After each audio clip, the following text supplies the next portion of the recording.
everybody doing? Good? Awesome. Great.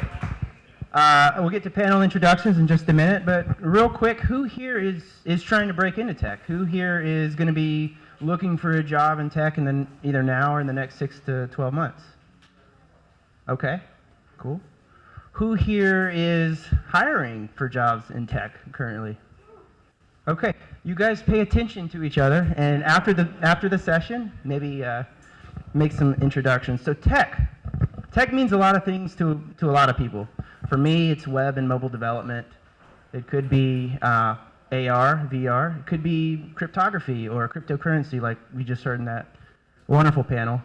It could be user interface design. So your own definition of tech. I think our panel today is a pretty good representative slice of the mobile and application space. So I'll just go down the panel here. I'll do some named introductions and let these guys go a little bit deeper. Like she was saying, I am Eddie Edenfield. I co-founded a company called Open Angler in 2015.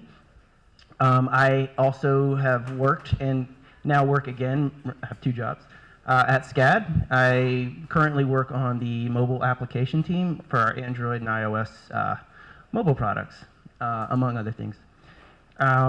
Here we have Patrick Bentley, and we have Peter Bekark, and Sarah Pounders, and Josh Brown. And I'm just going to hand the mic. Actually, can we get the other microphone that these guys can pass around? Wonderful. Actually, let's start with Patrick. Patrick, let's hear all about what are you up to? Currently, I'm project manager of emerging industries for the Economic Development Authority.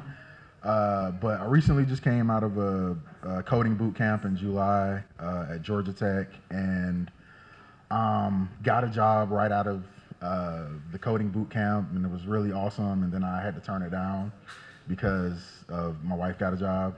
Thank you, baby, for that. And before that, I started a nonprofit that was all about teaching kids how to code. So I'd always been kind of like a wannabe coder, and was doing HTML and CSS stuff, and the coding boot camp kind of just took me to the next level. I'm the co-founder and designer for Owl and Bear Design together with my wife. We just started a company about a little over a year ago. So far I've been based out of Hamburg, Germany. I'm German, so if I say some weird words, that might be because of that. Before that, I was a freelancer and was working for like startups in Germany and like smaller clients. And then we decided to join our forces. My wife is a UX writer, and that comes in really handy when designing interfaces, and especially for UX purposes, really helps a lot. My name is Sarah Pounders, and I work for a tech startup here in Atlanta called TourBuddy Apps. I'm the account manager, but truly, I do everything there except code. And this is not my background in technology. I went to college to be a teacher. I was a teacher in the public school system for 4 years, and I now am a tech enthusiast. So that's who I am. Hey there. I work with a company called On Point Digital here in Savannah, and we provide an enterprise training application and platform for delivering training content. And I'm the director of UI and UX. I manage a team of professionals who provide the kind of branded experience for our various customers. So these days, when you hear tech, you hear a lot of emphasis placed on these coding boot camps or online learning, and so much of it is geared toward web development or mobile development. Josh and I think, came up in a time maybe a little bit before that. So, and I think where I'm going with this is we want to just talk about our how we got to now. So Josh and I both went the self-taught route.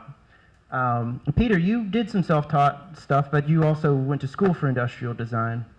Sarah, you did some exploration to kind of figure out whether or not programming was right for you before maybe you arrived at what you're doing now. And Patrick, you went through the coding boot camp. I think it would be wonderful if we could hear what that experience is like. And then, actually, maybe let's start with you, Josh, since you have the mic. what was the landscape like when you were starting out, when there wasn't a lot of these resources, perhaps? Right. So when I graduated college, I have a actual degree in communication, which is more or less unrelated to my actual day-to-day now. And but I kind of had dabbled in graphic design, and it was right around that time when there was that conversation between where's print design going, what is web design, and right around that time, it became apparent that if you called yourself a graphic designer, then everybody was going to ask you to do web design for them, just because those skill sets are very similar. So,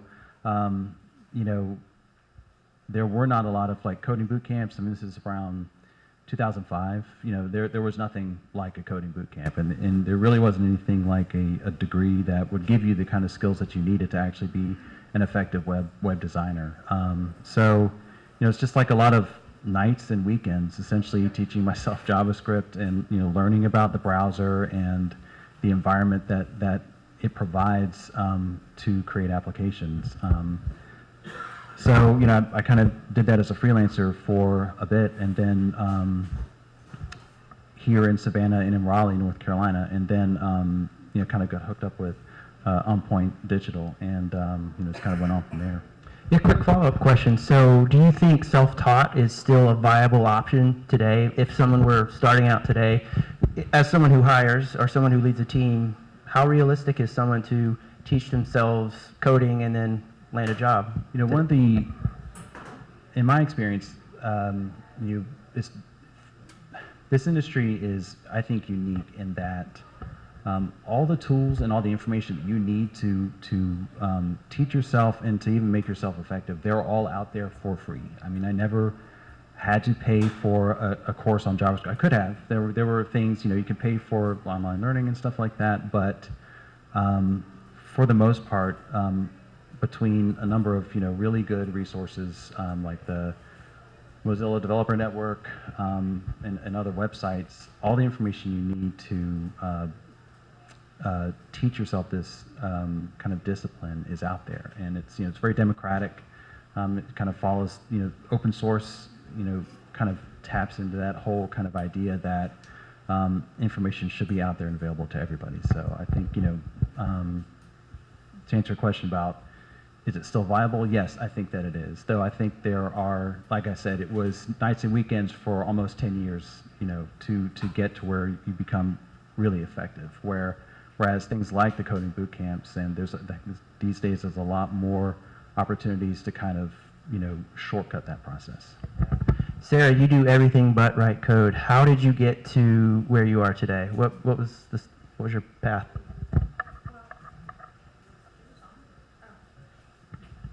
Okay. I was a teacher for 4 years, and I just kind of lost my passion after that 4th year and just felt like I don't think I want to do this for the rest of my life, and explored a lot of different options. And I saw something on CBS this morning about high school kids learning to code, and I said, oh, that's what I'm going to do. I'm going to be a software developer. And I went to the Rails bridge. I lived in Boston at the time. I learned Ruby on Rails. I mean, cried through the install.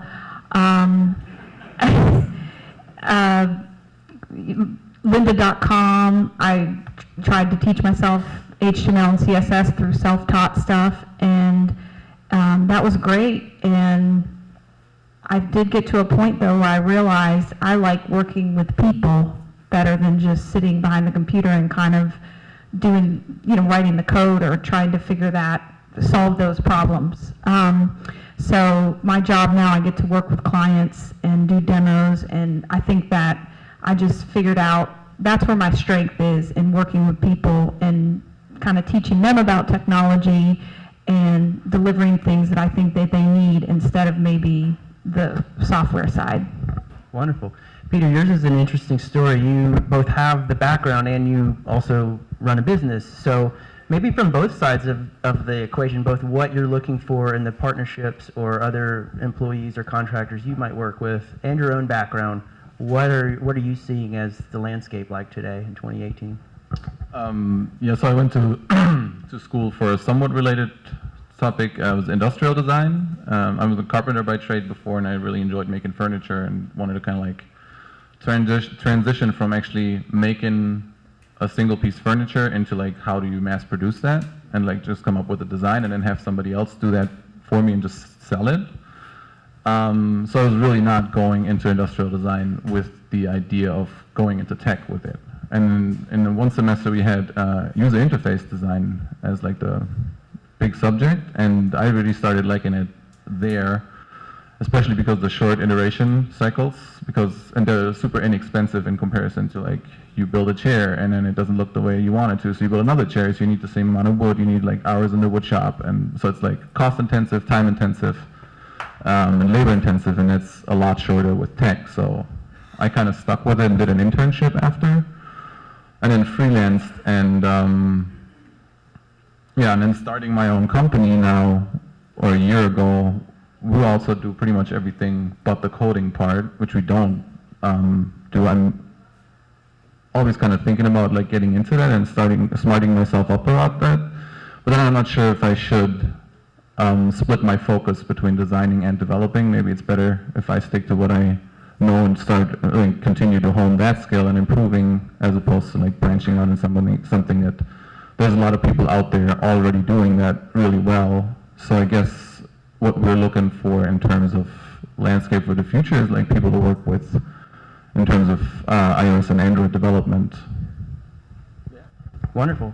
Patrick, let's hear about the bootcamp experience and actually what you were doing prior to that. I know you've been into this for a long time before that. So I think I'm really kind of like the product of the Savannah community and all the coders who were here and who like created things before I did. So much like Sarah, let me back up a little bit. So came out of school in 2008 with a psychology degree, which is a horrible degree to have. Sorry if you have one. And 2008 was just a really rough time for, a 22-year-old person to come out of school with a bachelor's degree, right? And so I came home, I had a son and I needed to work. And so I was just working really crappy jobs and ran across an article one day, and it was 8 reasons why your kid needs to learn how to code. And my first thought was, well, there's no place in Savannah where a kid, particularly an African-American kid, can go and learn how to code, right? Like if I want to learn how to play basketball or football, there are like many different resources for that in the community. But if I want to learn how to code right now, where do I go and do that? So it didn't exist. So like I started learning how to code really just to teach other people how to code and teach kids. So that was like my first, thing. So I can remember like in 2013, like, showing my mom like, oh, look at these bubbles that I made, and all that kind of stuff. And so it was really cool. And looking back on it, it's like, it's cute now. And, I'm like, oh, this is horrible work. But, it was like my first, kind of soiree into it. And then so I started getting introduced to people in the community because I wanted to teach kids how to code. And so shouts out to Kevin Laver. He's not here right now, but and Yvonne Jaffault, because my first experience was Railsbridge, and like I built, a voting app. What was that thing called? I forget what it was called, but it's like this simple, it's like the Hello World version for Rails. And that kind of like set it off for me. It was like, oh, look, I built this app and I did it in 4 hours. And that was kind of it. And so I started, continuing with Urban STEM and got better. And, I was like talking about tech on my Facebook page. And eventually somebody like called my bluff and they were like, hey, you want to build me a website? And I was like, yeah, I can do that, And so I like struggled through it, but I did it, and I got paid $400 for my first website. And I was like, I am officially a business now. Like I did it. I did this thing. Somebody paid me for it. I'm going to keep doing this. I just have to do it like 100 more times and I'm good, And so, that's how I started. And I remember like coming to Yvonne and like B-Ray and a bunch of different people. And, so I've started like 2 web development companies even before I got to the boot camp. My partner's back there. We actually built a thing, and it was, what's up, Randall? An MVP, and we built it, and that was awesome. But so I've always been kind of like, I don't know, just try new things. And then got the job working at CETA, and basically what I do there is manage business attraction for technology, and that just like put me even more in my arena, right? And even, you know, just around smarter people who I could talk to, and, you know, like they kind of had to talk to me anyway, you know? So, you know, I asked more questions, and one of the things we did, there was a project, we were trying to get the Iron Yard here. I don't know if you guys are familiar with the Iron Yard, but they were like the largest short coding boot camp, you know, and they had like locations everywhere. And along that route, we ended up talking to Georgia Tech, and they were interested in doing the same thing in Savannah. And so it just was really fortuitous that, you know, I got to be like at the front lines of like helping to bring this coding boot camp here.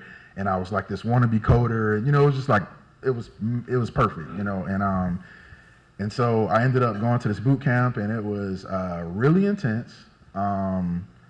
Like, yeah, I got married and almost got divorced like really quickly because I was just so much time. I'm joking. I love you.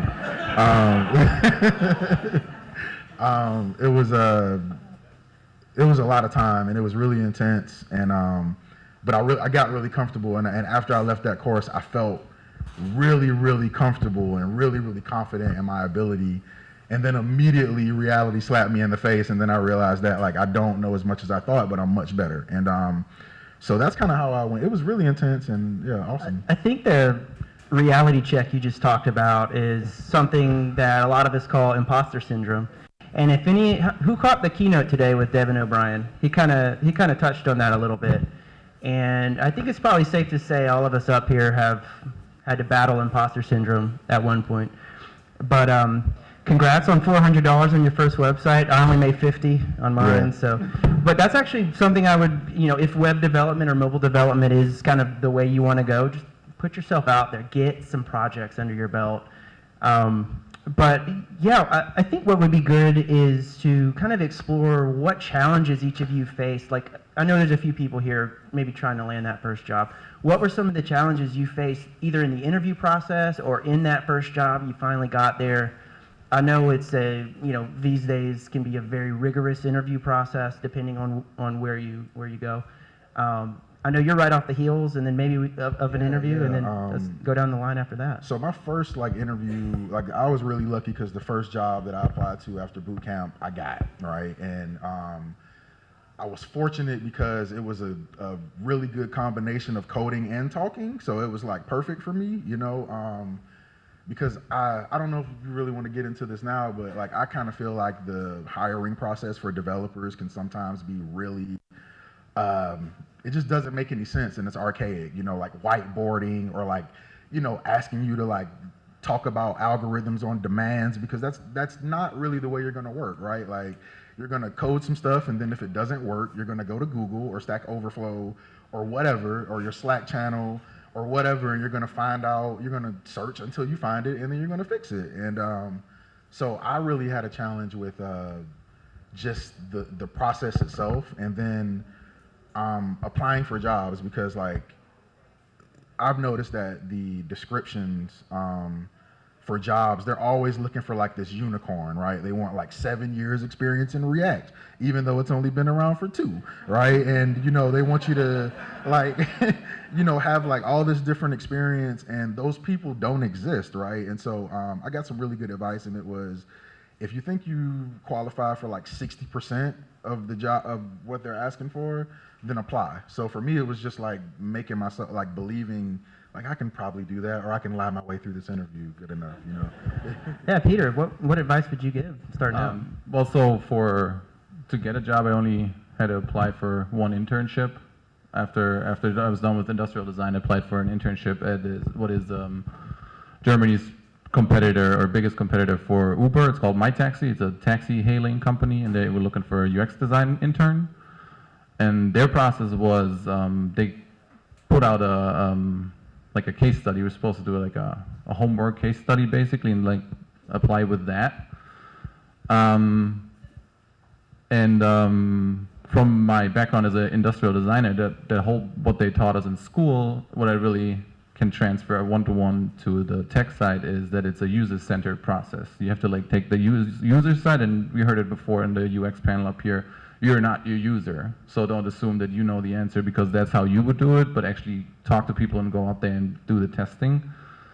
But that doing the case study for the application process also applies to what we're more doing as a freelancing business, basically, is like if you're looking for clients, we wouldn't just write them an email and say like, hey, are you looking for a UX designer? Hit us up. If you do, we would look at their product beforehand and identify like a pain point, like a small part of their process or their product, identify that pain point and then come up with a solution, even if it's just a wireframe, quick and dirty, or you go a little bit deeper into it, but like show them what we would do if they would hire us on, and just send this to them for free without them asking for it. That's like your first introduction to them. It's like, this is how, if you would work together with us, this is what it could look like. Leave enough room for their own thoughts, because it's very unlikely you're gonna hit the nail on the head with your first draft, but be precise and but leave wiggle room basically, and then yeah, basically create an appetite for them to work with you. Yeah, wonderful. Yeah, I think just trying to make yourself valuable and almost, try to anticipate what the employer is looking for, and just, yeah, what you said. I would say in my own experience, I would say that is very critical of being able to identify the value that you can add to your employer, or if it's a freelance, or if you're a business situation, to your client. Understanding how you can add value is one of the most important things to try to understand in the interview process from my own experience. I'm glad you brought that up. Yeah. And Josh, as someone who hires, and by the way, did I cut you off? Did you have more to add? Okay. As someone who actually manages people, what are some of the challenges you see new employees struggle with who might be green or new to the industry? So I think, especially these days, there's such a focus on coding, on having, some experience in previous projects, or having gone through something like a coding boot camp, and we want to call those things hard skills. I think there's a huge focus on the hard skills. You have to know, and you have to know languages. You have to know the technical information and the patterns that are being used these days, whether it's Angular versus React, and of course that's another whole thing because those things change every 18 months. But I would say something to focus on, and one way to really bring a lot of value to almost any company is to focus on the soft skills. Make sure that you're a good communicator, that you realize that almost, I can't remember which talk it was earlier, it said that almost no complex problem is solved by a single person anymore. It's almost all teamwork, and if you have to be able to work as part of a team and communicate effectively with people at your level, but you also have to be able to communicate people above, at or above your level as well. So I'd say a focus on those soft skills, and don't be afraid to find ways to highlight those things as part of an application process. Yeah, and I would just add to that too. There's this idea of you're interviewing the company as much as they're interviewing you, and I think cultural fit is very important. So I think as much as you can, and I'm gearing this toward people again who are looking for jobs currently, but interview them and just decide if this is the right cultural fit for you. Josh, what's your current toolbox look like? What kind of tools are you using in the day in and day out? So we, in my particular team at OnPoint, we use traditional web development tools and skills. So HTML, CSS, we're essentially our UI framework is just a JavaScript client-side application. So having familiarity with JavaScript, being able to understand how to consume APIs. We kind of have like a React style framework, though React is not, that's not a condition of being able to be effective on the team. So, our tooling set, we use WebStorm, but any ID is essentially works in our environment. So, just those traditional web development core skills of HTML, knowing CSS code, knowing JavaScript code. Yeah.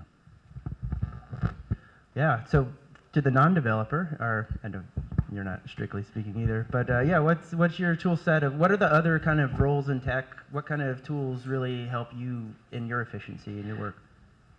Well, talking about communication, a tool that really helps me in my day-to-day job is Snagit, and where I take videos of what's going on our website, or even screen recorder for the phone to see what's happening in the iOS or Android app, because it's hard with technology to say, well, it doesn't work.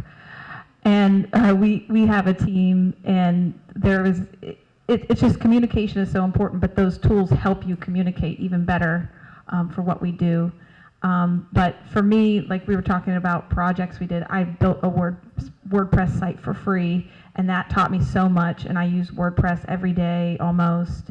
And I think, you know, as sexy and fun as we all want to be, it feels like it all goes back to WordPress for a lot of us. And it's a crappy tool, but a lot of people use it. So I would recommend learning how to use WordPress. And Canva is a really cool tool for like non-designer people. Don't look at me badly, but it's free, and you can create really cool graphics and even share them with like your team so that all your graphics look the same and they look beautiful-ish. Yeah, I guess it depends on what aspect you're looking at, what kind of tools I would use. As I said, we live in Germany for the most part of the year, and we're trying to set up like a client base in the US and have a client base in Germany, so we want to go back and forth. My wife is a US American, I'm German, so we want to kind of split our time.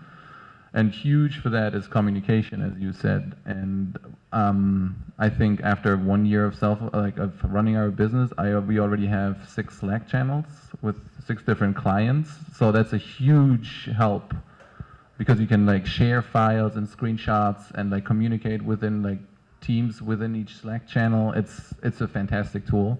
Highly recommend that for communication purposes.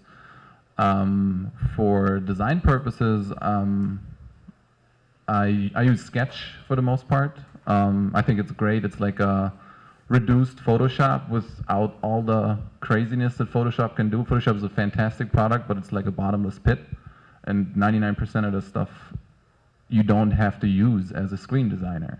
So Sketch really is like reduced to the max in that sense, and it has a lot of plugins for InVision, for example, which is another fantastic tool to create like from low fidelity to high fidelity wireframes and click dummies.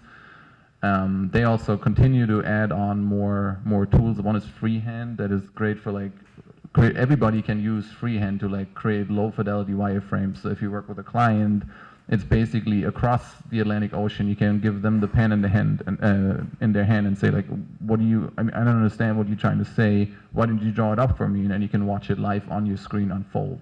And then you as a designer, or I as a designer, get a better idea.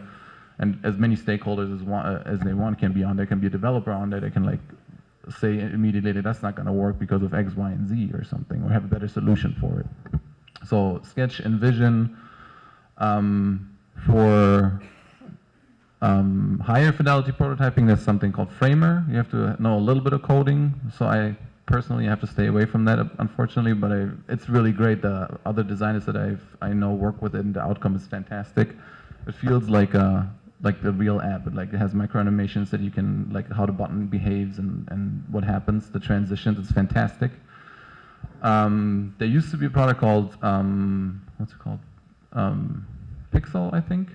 But they were bought by Google and then just discontinued.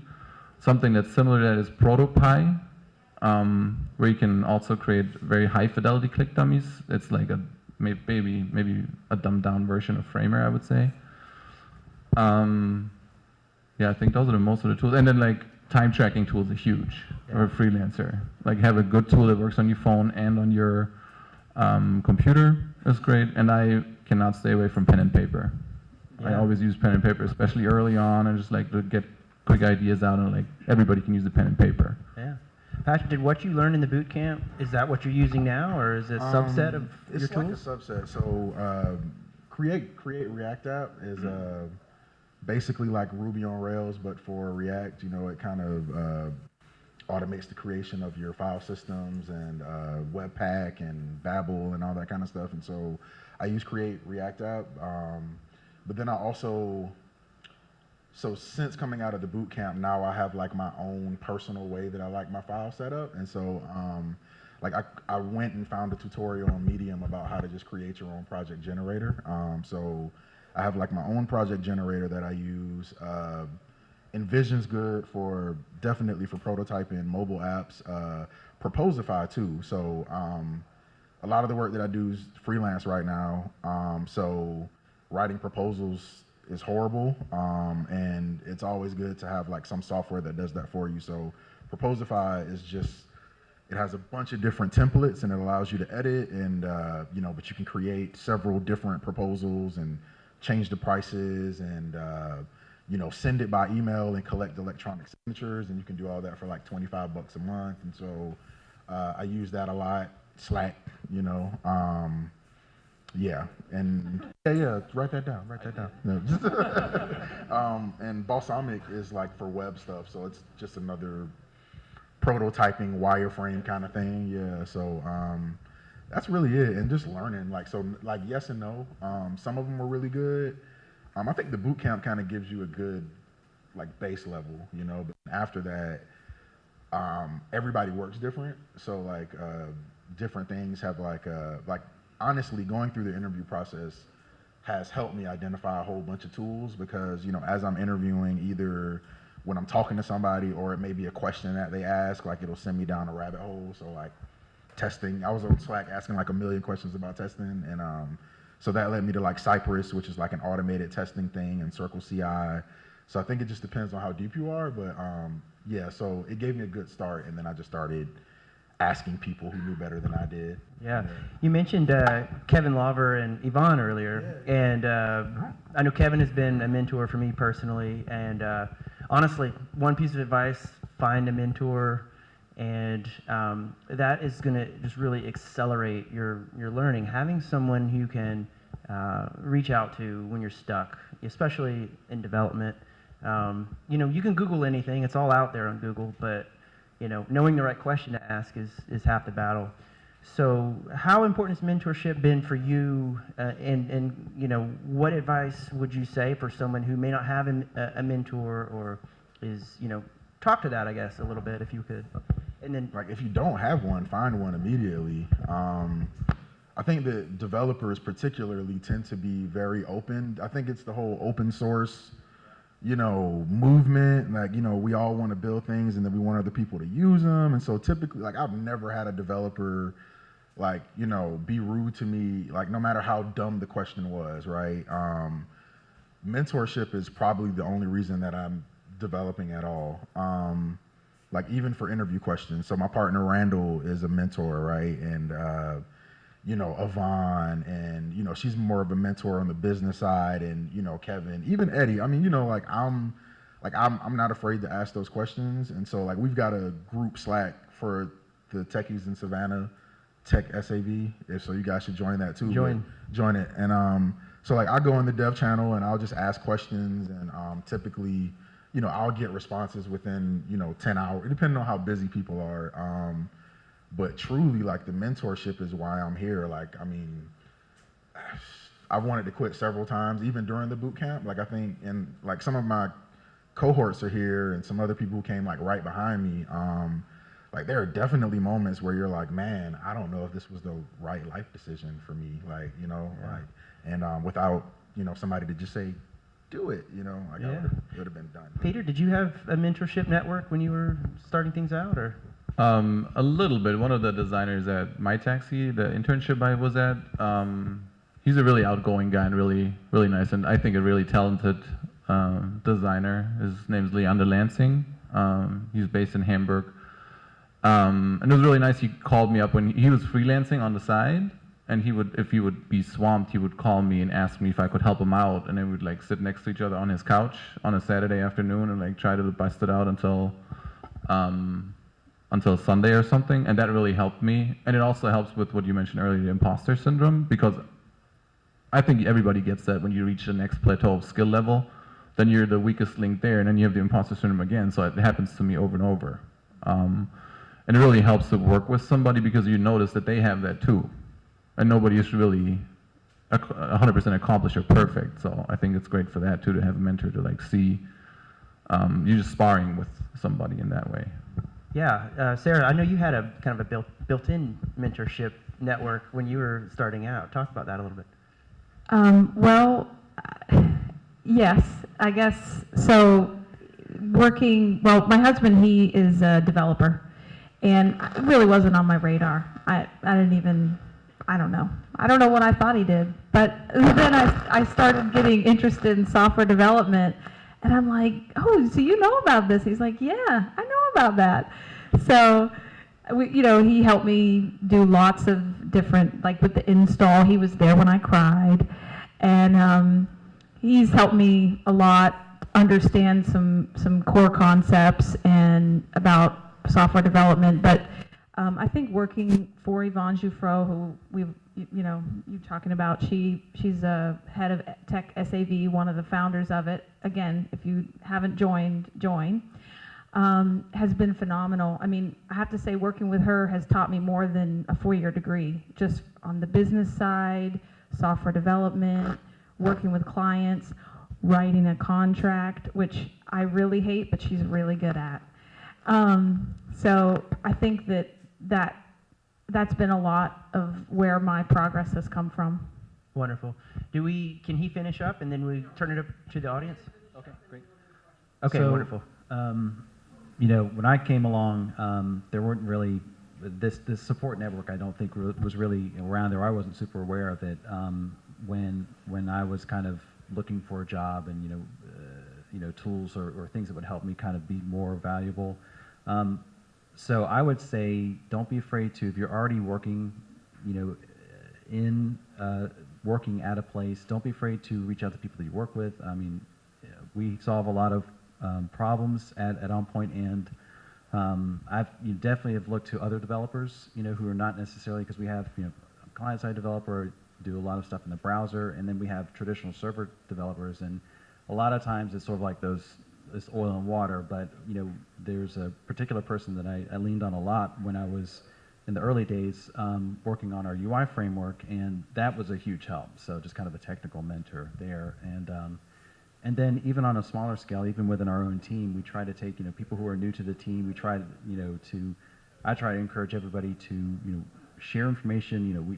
We use Slack too. It's a tool that we use for communication. I try to, if there's a question and I see the question more than twice, then it's like, okay, let's everybody bring this out to the general chat channel and let's answer the question so everybody is aware of the answer, and try to encourage people to mentor each other, even just in the moment or on this particular topic. And mentorship doesn't necessarily always have to mean some sort of very formal thing that you go out and identify a person that you work with on a long scale. So wonderful. So I think we want to turn it to the audience now for some questions.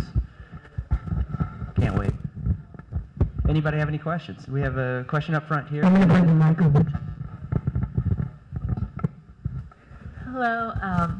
I just had a question. So for these online self-taught things, I'm trying to learn code on Code Academy. How do I know which jobs I qualify for, or what standards there are for the positions they want?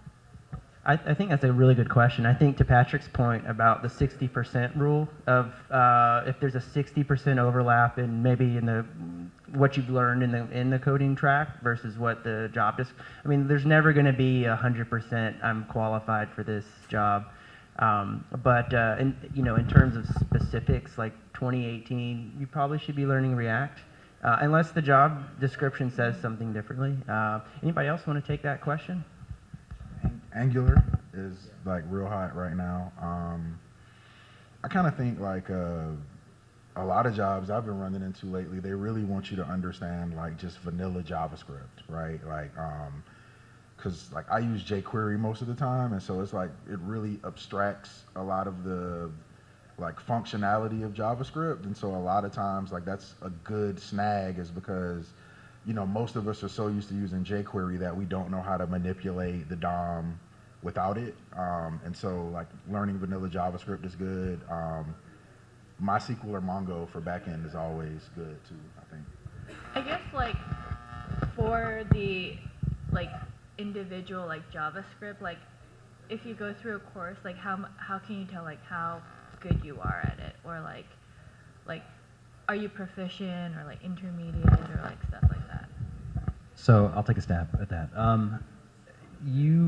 Proficiency in at least in my experience, and just from talking to other software developers, the concept of being like, I'm done learning, and this thing that's like a, it's sort of like a martial art. You're always moving towards some level of perfection that you'll never actually reach.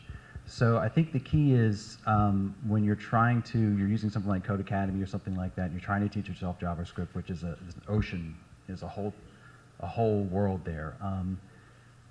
Understanding that there are certain key things you need to do. JavaScript is just a tool. So it's like, what problems can I solve with JavaScript or HTML or CSS or any language that you're in?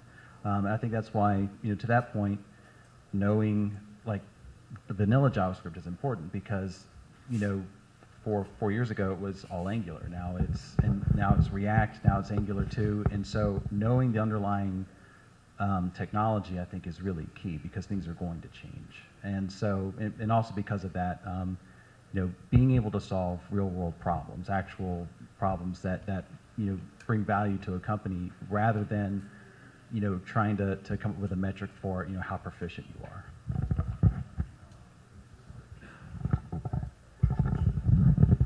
I'll come over in a minute when we get to the first.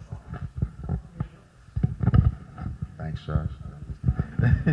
Like when you start solving your own problems, that's when I started feeling confident. Like before, I would always have to ask somebody, why am I getting this error? And then when I started becoming like self-sufficient, then I felt like I was probably ready for a job, because that's really what they want, I think, is like, and Eddie hires people so he can affirm it. But I think like when you can answer your own questions, like as long as they're not like super complicated, then you're probably getting towards that. But, and simpler than that, when you can build a thing, like when a thing works and you can put it, and when you can deploy it, when you can build it and deploy it, you're probably ready for a junior dev job, I think. Yeah. Next question. Thank you, everybody, for your insight on everything. I had my beginnings 20 years ago, what is now UX. And to your bubble point, Patrick, you reminded me of something, and it was the spirit of creating. So one question for everybody: what is fun about what you do? When I was a kid, I loved playing with Legos, and I feel like I get to do that as an adult in building software. And I try to remind myself of why I got into this. It's the act of building something and then seeing it work and function at the end of the day. And then if it breaks, I just fix it. And it's, continuous building. I would say the same thing as Eddie. I'd add problem solving. Like I like solving puzzles and fixing complicated things.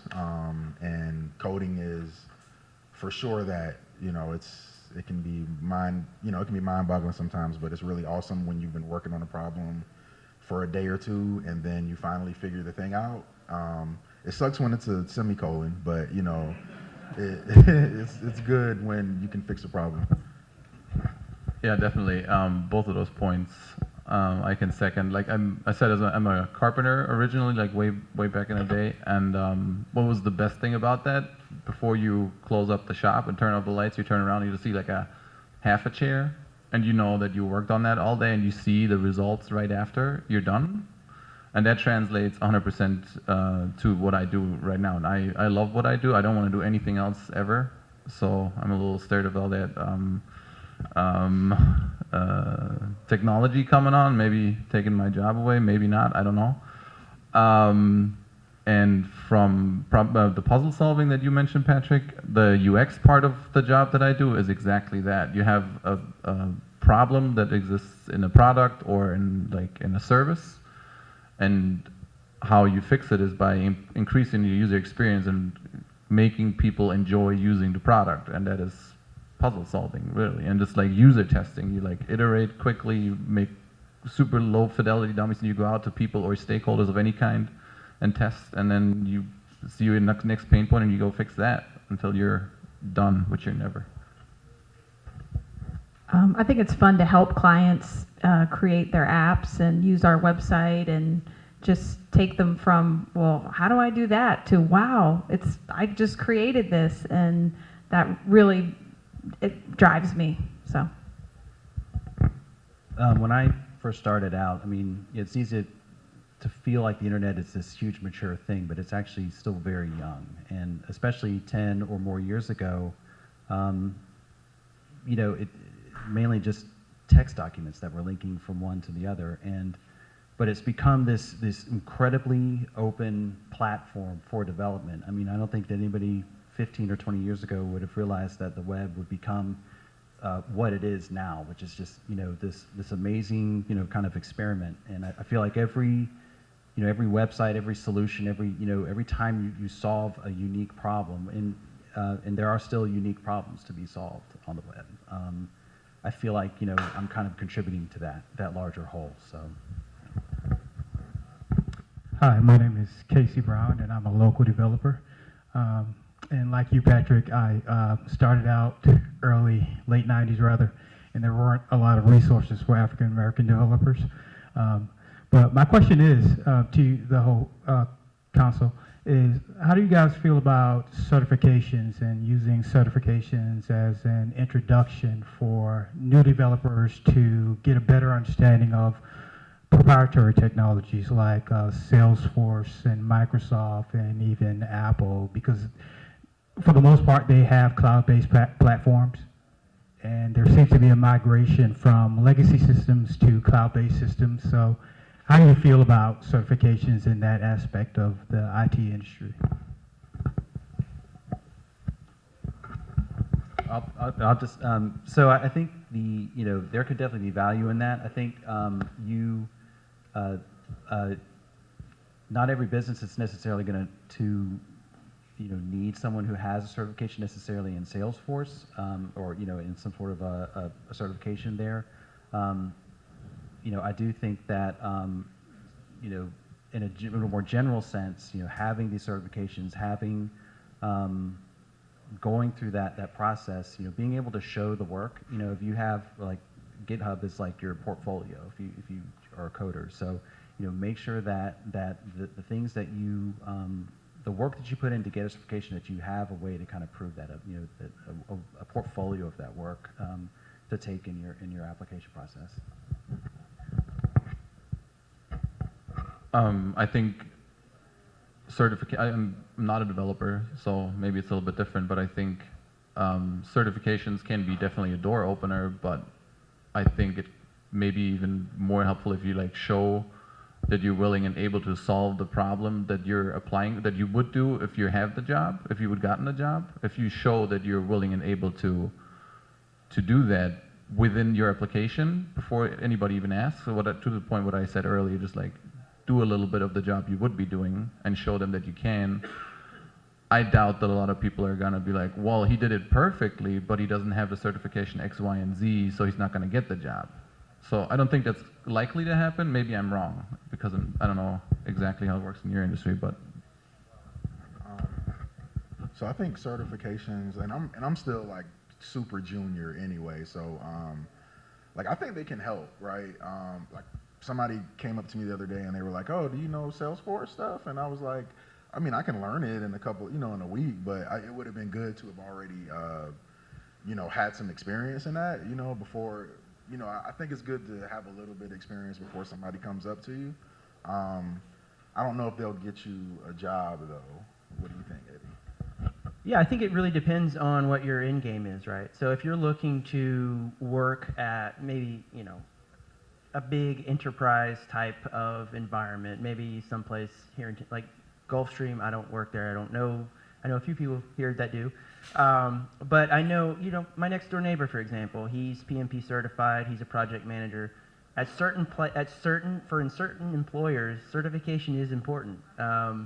For, I think, a lot of us up here, maybe working in smaller startups, I think it is, I would say for 99% of tech startups, they don't care about certification. They don't care about where you went to school. They, maybe increasingly a little bit on the school part. But I think it really if you're trying to land a job at a big enterprise type of environment, certifications are going to be much more important.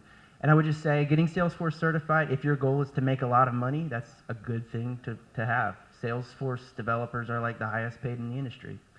So, you know, it really just depends on where you want to go. Okay, we have time for one more question. Anybody? Anybody at all? iPhone or Android? I do both in a hybrid environment, but personally prefer iPhone. I do both.